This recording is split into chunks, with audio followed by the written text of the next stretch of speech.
我最近特别想吃冷面，但是饭店卖的要不是辣白菜不好吃，要么就是牛肉给的少，所以我买了200斤牛腱子和1000斤白菜。我打算从这4样东西入手，在家做一个豪华版的冷面套餐包。为了能做的好吃一点，我还特意买了个腌辣白菜的配方。不过配方这东西越专业它就越麻烦，就光调这个腌料就用了10几种食材，而且配方说要想腌的均匀，需要把白菜打开，每一页都抹上腌料。这事儿可真是太熬人了，这半吨白菜切完之后，现在都有3万来页。我是真没想到，就光腌辣白菜，我们就在这干了一页又一页。妈，这事儿可真是离了大谱了。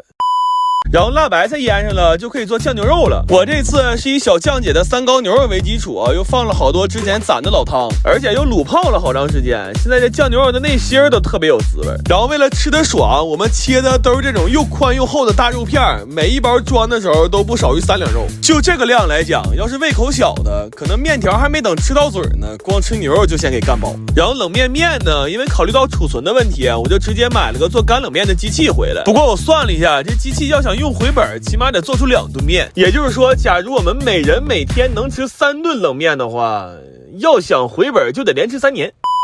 做完这几样，我们也终于能消停歇会儿了。这520想给老嫂们选合适礼物可太费劲了。好在我发现了靠谱的抖音电商，它有闪电退货、运费险、上门取件、极速退款这些售后保障，特别可靠省心。正好618快到了，家里要想买啥的，可以点我评论区链接，或者左滑进商城品牌馆，不用犹豫，直接冲就行。然后这些辣白菜一共腌了3天，现在拿出来切件就已经非常入味了。这辣白菜真的巨好吃，但就是腌完它的器具有点难刷。我后来甚至都非常苦恼，就如果邻居恰巧看到这一幕的话，我该怎么跟他解释，他才能不报警呢？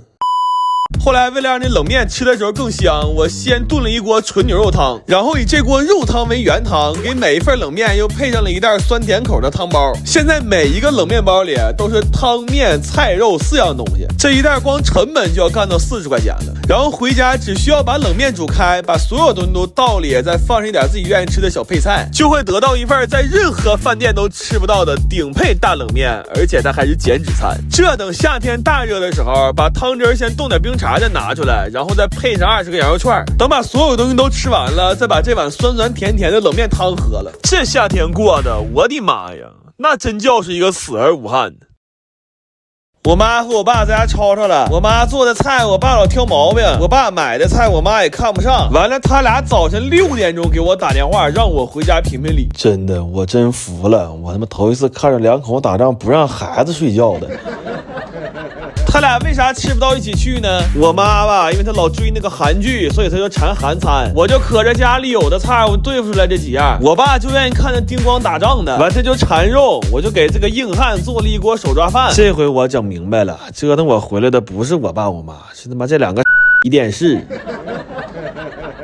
翻了翻冰柜的存货，翻出几个发好的海参让我烧了，还有一个缺老大的鲽鱼头让我浇了。我买了只螃蟹回来，我先来个大点的蟹堡。我弟说还是大块的香啊，但怎么从来没在饭店吃着过呢？你说这不废话吗？这在饭店得卖好几千，他妈多大脑子能去吃它去啊？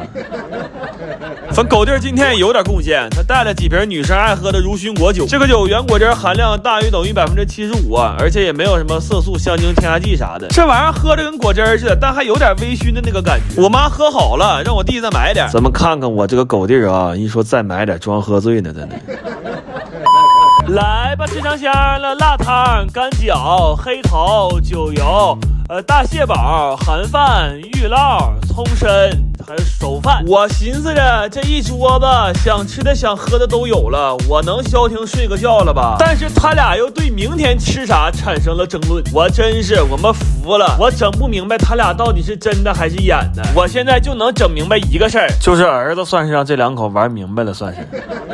我最近特别馋那种可以冷吃的红油千层肚，但是外面卖的据说好多都是拿科技泡发的，吃着也不太放心，所以我去买了400斤刚从屠宰场拿出来的鲜毛肚。我先看看这玩意儿在家能不能做。不过有些事儿真是不干不知道，我从来没想过收拾毛肚居然是一个这么麻烦的过程。首先也是最致命的，就是这个爹的味儿实在是太鲜亮了。尽管我们做了很多的防护措施，但这爹一拿出来我们就破防了。而且要命的是近距离接触时间太长，吸入的答辩分子过多，就直到第2天晚上我出去买饭的时候，我感觉我跟人说话嘴里还往外飘着答辩味儿呢，我真是服了我。然后我本来以为给这些爹洗完了就没事了，结果后面的活更麻烦，因为现在我们只是物理上把爹洗没了，但要想让这肚完全没有异味，还得起码再洗10几遍。而且因为处理的不及时，好多黑毛肚都开始掉毛了，我们还需要把这些掉毛的黑毛肚都搓成白毛肚，然后还得摘肥油、刮底板的皴，再把它们都切成细丝儿。如果这时候肚还有异味，那需要再煮个花椒水给它们泡一下。主要最要命的是现在天热怕坏，我们干了40多个小时，基本没怎么合眼，这强度太致死了。真的就这么折腾完之后，肚洗的干不干净已经不重要了，人没没那就算是烧了高翔了。然后我本来买了10个电火锅，打算涮点毛肚吃，现在累得没心思吃了，都是没用过的，就全挂咸鱼出给大家了。家里还有2个闲置的拍立得，我一起挂上去了。这些都是5块钱一个，大家点评论区链接，咸鱼搜狗送就能看到了。记得关注一下我咸鱼号，后续还会上新。你们要是不用的闲置，也可以挂上去赚点钱。然后这些毛肚稍微烫几秒，再迅速过个凉，吃的时候就会很脆了。为了吃的时候能再爽一点，我又配了好多贡菜，但是我们查了3个小时也没整明白这莴苣和贡菜到底是不是一个东西。最后决定还是眼见为实吧，等有机会去产地连轴做它500斤，估计就啥都明白了。后来调味的时候，我们先是试了好多种配方，然后又在最好吃的那个配方里，根据肚的多少确定了每种调料的黄金配比。也是因为太累了，不想给调料分装了，就都打到一个料包里了。现在每一罐里都是一个料包配上一个肚包，回家只需要给它俩拌匀，就能得到一份麻辣脆爽的红油千层肚。但是因为切的不均匀，这卖相有点一般，不过好吃是真好吃，主要芝麻和贡菜放的多，吃着又脆又香，真的特别爽。而且我还放了点麻油，它现在是越吃越麻，越吃越想吃。但我发现这玩意儿吃多了也不行，我有一天晚上吃上头了，连吃了4罐，结果直到第3天，我那俩耳朵震的还嗡嗡的，啥也听不着呢。今天终于上我奶奶去了，我奶过年的时候半夜老饿，给那假牙骨头坏了，那新牙可能是拿肘子骨头定做的，等了1个多月，从大年初1到昨天晚上，我奶一直在家吃面条喝泡面粥。今天这牙刚进屋，我爷就赶紧给我打个电话，他说赶紧来吧，你奶这2天批评我都没有上个月有劲儿了。那没劲儿，1个多月没吃肉，肯定没劲儿啊！我给酱大骨棒，还给做了一盘糖醋排骨，但我怕他这一下吃肉吃猛了，就给配个素菜，就做了一盘腰花。我奶呀，这1个多月一口肘子没吃着，今天给他来一碗肘子烩饭，再来一锅肘子包子。但好巧不巧的，我包的时候正是下午3点多，我他妈手欠，我看了一眼我的股票，我看完就麻了，当时手都颤抖了，给我嘚瑟的包褶都掐不上了。给我奶炖的花椒鸡汤，本来先给他补一补，但现在来看，我应该是比他更需要补了。完炒几个青菜，寻多放点肉，能不能给那绿挡上？然后这都要走了，我弟非给手机摁开。哎，我现在满脑里想的都是我爱吃鸡排，你爱吃鸡排吗？给我整贼刺挠，到底炸俩鸡排吃完再出门。来吧，全家了，花鸡好切，煎肠、肘饭、糖排、火腰。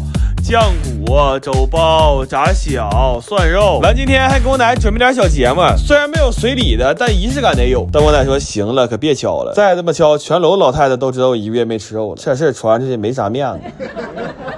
奶，你喝过可乐吗？从来没喝。你尝着呢？辣，不快乐吗？我这说快乐，你不要真快乐，你就说快乐。